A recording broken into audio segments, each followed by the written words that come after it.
Hello வணக்கங்க. Welcome channel. நான் உங்கள் ஆப்டோமெட்ரிஸ்ட் மஞ்சு. இந்த பதிவில் நம்ம கண் புரை அதாவது கேட்ராக்ட் சர்ஜரி பண்ண பிறகு 1 மந்த் ரிவ்யூ கொடுப்பாங்க டாக்டர்ஸ். நம்ம ஐ ஹாஸ்பிட்டலில் போயிட்டு 1 மந்த் கழிச்சு நம்ம ஐ டெஸ்ட் பண்ணும்போது என்னென்ன விஷயங்களை நம்ம ஃபாலோ பண்ணணும் அதை பற்றி தாங்க பார்க்க போகிறோம். ஸோ கட்டாயமாக உங்களுக்கு இந்த பதிவு ரொம்பவே யூஸ்ஃபுல்லாக இருக்கும். அது மட்டும் இல்லாமல் நீங்கள் ஆப்ரேஷன் பண்ணதுலேருந்து ஸ்டார்டிங்லேருந்து 1 மந்த் வரையும் என்னென்ன விஷயங்களை மெயினாக ஃபாலோ பண்ணணும் அப்படின்ற பற்றியும் நான் உங்களுக்கு ஷார்ட்டாக ஷேர் பண்ணுறேன். ஸோ வீடியோவை ஸ்கிப் பண்ணாமல் பாருங்கள். நம்முடைய சப்ஸ்கிரைபர் ஒருத்தவங்க ஃப்ரீ ஹாஸ்பிட்டலில் நான் கேட்ராக்ட் சர்ஜரி பண்ணியிருக்கேன். ஸோ இப்போ வந்து நாங்கள் 1 மந்த் கழிச்சுட்டு ரிவ்யூ போக போகிறோம். என்னென்ன விஷயங்களை ஃபாலோ பண்ணுன்றத பற்றி கொஞ்சம் சொல்ல முடியுமா அப்படின்னு கேட்டிருந்தாங்க. ஸோ மெயினாக அவங்களுக்காக தான் நான் ஷேர் பண்ணுறேன். அண்ட் ஆல்சோ தெரியாதவங்களும் கண்டிப்பாக தெரிஞ்சுக்கோங்க. லாஸ்ட் டைம் ஒரு வீடியோ போட்டதுலேருந்து நிறைய பேர் கமெண்ட் கேட்டிருந்தீங்க. ஸோ என்னென்ன இந்த மாதிரி விஷயங்கள் பண்ணலாமா, இது பண்ணக்கூடாது அப்படின்ற நிறைய டவுட் வந்து கேட்டிருந்தீங்க. ஆப்ரேஷன் பண்ண பிறகு நிறைய பேர் வந்துட்டு நான் எந்த பக்கமாக தலை வச்சு தூங்கணும்னு கேட்டிருந்தாங்க. நான் வெளியில் ட்ராவல் பண்ணலாமா, ஸோ இந்த மாதிரி நிறைய டவுட் கேட்டிருந்தாங்க. ஸோ இருந்தாலும் நான் உங்களுக்கு இப்போ அகெயின் கொஞ்சம் ஓரளவும் ஷேர் பண்ணுறேங்க. ஸோ வீடியோவை ஸ்கிப் பண்ணாமல் பாருங்கள், ஓகேங்களா? ஸோ இப்போ வாங்க வீடியோக்குள்ளே போயிடலாம். ஸோ இப்போ நீங்கள் வந்துட்டு கேட்ராக்ட் சர்ஜரி எப்போ பண்ணணும் அப்படின்னு பார்த்தீங்கன்னா, உங்களுக்கு கண் பொறை அதிகமாக இருக்குது, ஆப்ரேஷன் பண்ணுற லெவலில் இருக்குன்னா கட்டாயமாக நீங்கள் பண்ணிக்கலாங்க. உங்களுக்கு இனிஷியல் ஸ்டேஜில் வந்து நார்மலாக தான் இருக்குது, போஸ்ட்னேஜ் லெவல் வந்துட்டு அதாவது கேட்ராக்டோட லெவல் கம்மியாக தான் இருக்குன்னா பண்ணணும்னு அவசியம் கிடையாது. ஏன்னா சர்ஜரி பண்ணாலுமே நிறைய விஷயங்கள் ஃபாலோ பண்ணணும். அதாவது அலர்ஜி வராமல், விஷன் வந்துட்டு இன்னும் கம்மியாகாமல் பார்த்துக்கணும். அண்ட் ஆல்சோ ப்ரெஷர், சுகர் இது எல்லாமே இல்லாமல் இருக்கணுங்க. ஸோ இந்த மாதிரி விஷயங்கள்லாம் இருக்குது இல்லைங்களா? ஸோ அது எல்லாமே நீங்கள் பார்த்துக்கோங்க.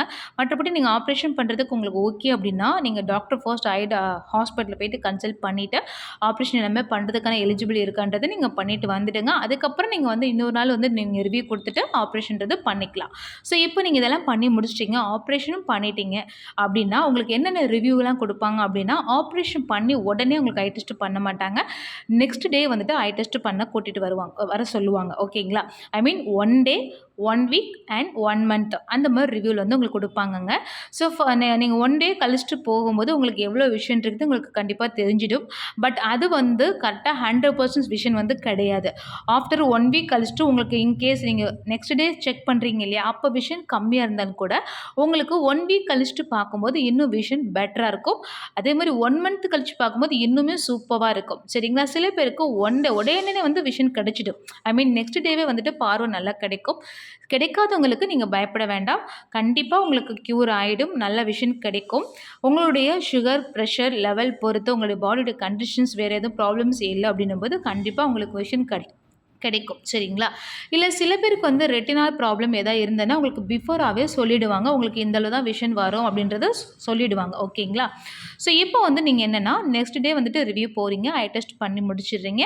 அப்போ வந்து உங்களுக்கு என்ன தருவாங்கன்னா, உங்களுக்கு என்னென்ன ஐ ட்ராப்ஸஸ்லாம் நீங்கள் வந்துட்டு போடணும், எப்படிலாம் ஹைஜீனிக்காக நீங்கள் மெயின்டைன் பண்ணணும் அப்படின்றத பற்றி உங்களுக்கு கொடுத்துருவாங்க. And also sun glasses and வந்து ஐ ஷீல்டு அந்த மாதிரிலாம் கொடுத்துருவாங்கங்க. ஸோ அதை நீங்கள் கண்டிப்பாக வந்துட்டு அந்த ஐ பேட்ச் வந்துட்டு போட்டுக்கிறணும். ஸோ இதெல்லாம் உங்களுக்கு ஓகே. உங்களுக்கு வந்து இது வந்து ஃபர்ஸ்ட் டே ரிவ்யூவில் கொடுப்பாங்க. அண்ட் செகண்ட் டே வந்து நீங்கள் கரெக்டாக ஐ ட்ராப்ஸ்லாம் 1 வீக் கழிச்சு போவீங்க இல்லையா, அப்போ வந்து உங்களுக்கு நீங்கள் கரெக்டாக ப்ராப்பராக ஐ ட்ராப்ஸஸ்லாம் போடுறீங்களா, வேறு ஏதாவது கண் வீக்கம், இன்ஃபெக்ஷன்ஸ் எது இருக்கா, அல்லது ஐயில் டிஸ்சார்ஜ் எது இருக்கா அப்படின்றதெல்லாம் செக் பண்ணுவாங்க. அதெல்லாம் பார்த்துட்டு உங்களுக்கு அப்போ வந்துட்டு ஐ ட்ராப்ஸஸில் ஏதாவது சேஞ்சஸ் பண்ணணும் அப்படின்னா வேறு ஐ ட்ராப்ஸ் உங்களுக்கு ரைட் பண்ணி தரலாம். அல்லது வேறு எதுவும் ப்ராப்ளம்ஸ் இல்லைன்னா சேம் அதுவே உங்களுக்கு கண்டினியூ பண்ண சொல்லலாம், ஓகேங்களா? ஸோ மெயினாக உங்களுக்கு வந்துட்டு கண் வீக்கம் வராமல் அண்ட் வந்து ஐ அலர்ஜி வராமல் கட்டாமல் ஐ ட்ராப்ஸ் கொடுத்துருவாங்க. அதை நீங்கள் ஃபாலோ பண்ணணும். இதுக்கு முன்னாடி உங்களுக்கு கிளக்கோமா அதாவது ஐ ப்ரெஷர் இருந்ததுன்னா அந்த ட்ராப்ஸ் யூஸ் பண்ணிட்டுருக்கீங்கன்னா அதுவும் உங்களுக்கு யூஸ் பண்ணலாமா என்னன்றதே உங்களுக்கு கண்டிப்பாக சொல்லிவிடுவாங்க. ஸோ அதுவும் நீங்கள் யூஸ் பண்ண வேண்டியது இருக்கும், ஓகேங்களா? ஸோ இப்போ வந்து நம்ம 1 மந்த் ரிவ்யூவில் வந்து பார்க்கலாங்க.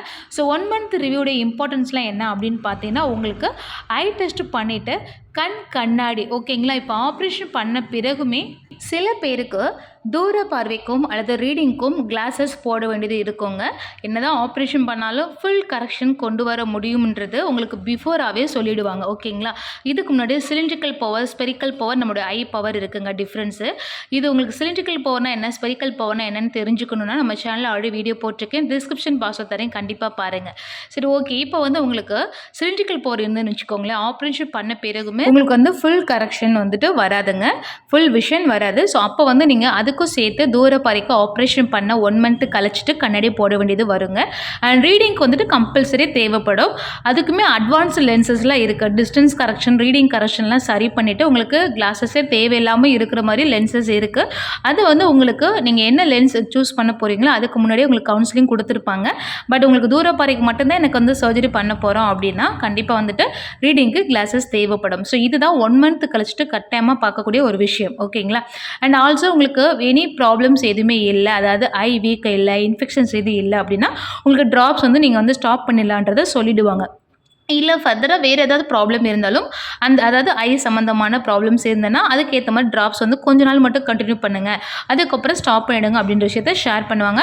ரிவ்யூமே உங்களுக்கு 1 மந்த் வரையும் கட்டாயமாக போகணும். அதுக்கப்புறம் உங்களுக்கு வரணுமா வர வேண்டாமன்றது டாக்டரே சொல்லிவிடுவாங்கங்க. அண்ட் கிளாஸஸ் போடுறீங்க அப்படின்னா உங்களுக்கு மேக்ஸிமம் நீங்கள் அந்த டைம் கிளாஸஸ் வாங்குறீங்கன்னு வச்சுக்கோங்களேன், அதாவது தூரத்துக்கு ரீடிங் எல்லாத்துக்குமே சேர்த்து கிளாஸஸ் போடுற மாதிரி இருக்குதா அப்படின்னா அந்த கிளாஸஸ் வந்து பைஃபோக்கல் அல்லது ப்ராக்ரஸ் லென்ஸ் அந்த மாதிரிலாம் இருக்குங்க, அல்லது ரீடிங் மட்டும் யூஸ் பண்ணுற மாதிரி இருக்குது. பட் உங்களுக்கு வந்துட்டு இந்த மாதிரி கிளாஸஸ் கொடுத்துட்டாங்க அப்படின்னா அண்ட் ஆல்சோ ஐ ட்ராப்ஸ் வந்து ஒரு 1 வீக் ஃபாலோ பண்ணுங்கள், அதுக்கப்புறம் நீங்கள் ஸ்டாப் பண்ணிடலாம், நீங்கள் ரிவ்யூலாம் வர தேவையில்லைன்றதை சொல்லிவிடுவாங்க. அண்ட் கிளாஸஸ்மே நீங்கள் வந்துட்டு ஒரு 6 மந்த் அல்லது 1 இயர் கழிச்சு தான் ரிவ்யூ வந்து போக வேண்டியது இருக்கும். அதுக்கிடையில் வந்து தேவைப்படாது. அதுக்கிடையில் உங்களுக்கு ஏதாவது வேறு அலர்ஜி அது வேறு ஏதாவது திங்ஸ் பட்டுருச்சு கண்ணில் அப்படின்னா கூட நீங்கள் தாராளமாக போய் பார்க்கலாம். அது வரைக்கும் உங்களுக்கு வந்து ரிவ்யூ தேவையில்லைங்க. இதை தவிர்த்து வேறு ஏதாவது ப்ராப்ளம்ஸ், அதாவது நம்ம கண்ணில் வந்து பார்த்தீங்கன்னா ஐ ஃப்ளோட்டர்ஸ்னு சொல்லுவாங்க, அதாவது கண் வந்து ஒரு மாதிரி பூச்சி பறக்கிற மாதிரி அல்லது மின்ற மாதிரி அந்த மாதிரி ப்ராப்ளம்ஸ் இருக்குது. இல்லை கண்ணில் ரொம்ப கண் பீலைகள் டிஸ்சார்ஜ் வர்ற மாதிரி இருக்குது, கண் ரொம்ப வந்துட்டு ரெட் ஆகுது, அந்த மாதிரி ப்ராப்ளம்ஸ் இருக்குன்னா கட்டாயமாக உங்களுக்கு எதாவது இடையில ப்ராப்ளம் வருதுன்னா கால் பண்ணிவிட்டு நீங்கள் உங்களுக்கு டவுட்டை நீங்கள் கிளியர் பண்ணிக்கலாம், அல்லது நீங்கள் டைரெக்டாக கம்பல்சரி போய் பார்க்கணும். சரிங்களா? சில பேருக்கு வந்து கண்ணில் வந்து லைட் அங்கங்கே மின்ற மாதிரி இருக்கும், அந்த லென்ஸுடைய மூவ்மெண்ட்டே வந்து லைட்டாக அவங்களுக்கு டிஸ்டர்பன்ஸ் இருக்க மாதிரி இருக்கும். ஸோ இந்த மாதிரி இருந்தாலும் அந்த லைட்டை சுற்றி ரொம்ப ஹேலோஸாக ரவுண்டாக தெரியுது, ரொம்ப ஓவராக ஃப்ளாஷாக லைட் வந்து ரொம்ப ரிஃப்ளெக்டிங்காக தெரியுது அப்படின்னா கட்டாயமாக நீங்கள் வந்துட்டு ஐ டாக்டரை கன்சல்ட் பண்ணிக்கோங்க. சரிங்களா? அண்ட் சில பேருக்கு இந்த தூங்கின பிறகு ரொம்ப கண் வீக்கம் இருக்குதுன்னு சொல்லுவாங்கங்க. பொதுவாக ஆப்ரேஷன் பண்ண பிறகு இருக்கும். அது வந்து யூஸ்வலாக எல்லா பேருக்குமே நம்ம தூங்குற பிறகுன்னு வந்து இருக்குங்க. பட் இந்த மாதிரி ரொம்ப ஃப்ரீக்வெண்ட்டாக கண் வீக்கம் அதிகமாக இருக்குது அப்படின்னா கண்டிப்பாக நீங்கள் ஐ டாக்டரை வந்து கன்சல்ட் பண்ணிக்கோங்க. ஓகேங்களா? ஸோ இதை தவிர்த்து முக்கியமாக நிறைய பேர் ஆப்ரேஷன் பண்ணுறதுன்றது இலவச பிரிவில் பண்ணிடுவீங்க. ஆனால் ஆஃப்டர் தட் ரிவ்யூ வந்து நீங்கள் பணம் கட்டி பார்க்குற பிரிவில் பண்ணலாமா அப்படின்ற டவுட் இருக்குங்க.